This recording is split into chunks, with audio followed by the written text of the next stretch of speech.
The concept of self-propelled tank destroyers emerged shortly before the Second World War, and one might think died with it. Such vehicles made sense when armies needed large numbers of fighting machines in a hurry without sacrificing too much capability. Once the post-war lull arrived and states could prepare for future conflicts more deliberately, the appeal of tank destroyers waned. At least that was true for gun carriers. Their role was increasingly taken over by cheaper yet effective missile tank destroyers built on APC and IFV chassis. Superguns like Britain's FV-4005 or the Soviet Object 120 proved unnecessary. The Bundeswehr took a different tack. After West Germany began rebuilding its armed forces in 1955, its army was highly vulnerable to the prospect of a large-scale enemy armored offensive. The United States had already stationed Pattons in Germany, but that alone couldn't suffice. As German firms worked on what would become a new main battle tank, they also set about designing a self-propelled anti-tank gun. In many ways, they drew on the successful wartime experience of the Jugendpanzer IV. In layout and overall size, the new vehicle closely resembled its famous predecessor. But where the fourth relied on armor, Hanomag and Henschel bet on mobility. Armor, in the view of contemporary engineers, was losing its value.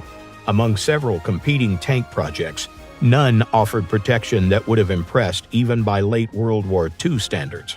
Under those conditions, a heavily armored destroyer would have been poor value for money. The first prototype was built on the HS-30 APC chassis.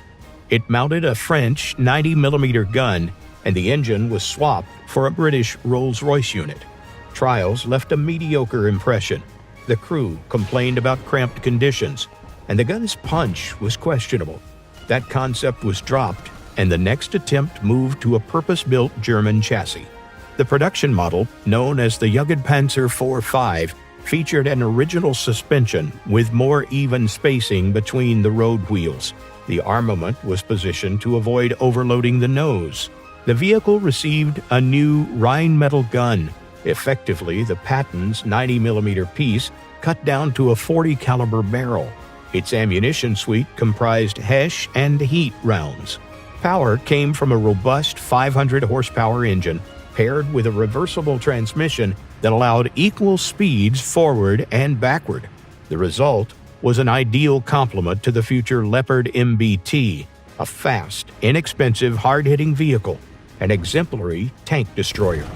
Despite a fairly substantial order from the Defense Ministry, the Jugendpanzer's active service career was short. The Soviet Army soon fielded tanks with composite armor that a 90mm gun could scarcely threaten. Many vehicles were converted into Jaguar missile tank destroyers, which remained in Bundeswehr service into the early 21st century. That conversion path had been baked into the design from the start, clear evidence that its creators had read the trend lines correctly.